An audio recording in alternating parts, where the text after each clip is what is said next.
3 মাস পর একটা কাজ পাইছি। কাজটা কি জানেন? এই যে ঝাড়ু দিয়ে শুধু ছাপো দেওয়া, ফ্লোর ছাপো দেওয়া, বাসা বাড়ির কাজ। তো যাই হোক, বেতনকারী যেটা হোক সমস্যা নাই, তো কাজটা পাইছি, নিজের পেটটা চালাইতে পারবো। তবুও আর কারো কাছে ফোন দেবো না, এখানে যতদিন আসি।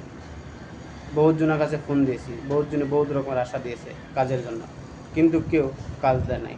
অবশেষে আমার এক ভাইয়ের কাছে ফোন দিলাম, সে আমার বয়সে ছোটো। তো বলতে সমস্যা নেই, তুই আমার কাছে চলে আয়।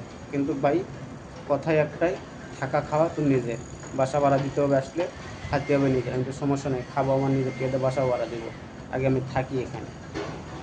কাজ বহুত জায়গা করছি ভাই, কাজ মিলে না। এখন অনেক খারাপ অবস্থা মালয়েশিয়ার। মালয়েশিয়াতে যারা আছেন তারা সেপে থাকুন, এবং যেখানে কাজ পাবেন 2 টাকা কম হোক সেখান থেকে লড়বেন না। লড়বেন তো আপনি ওখান থেকে শেষ ইয়ে হয়ে যাবেন, আর অন্য জায়গায় কাজ মিলাইতে পারবেন না। এখানে আমি কাজ করে, এই যে দেখেন বিল্ডিং, 18 তলা একটা বিল্ডিংয়ের উপরে কাজ করি। 18 তলা বিল্ডিংয়ের নিচে যে কনেকশনের সাইডে কাজ চলতেছে দেখেন।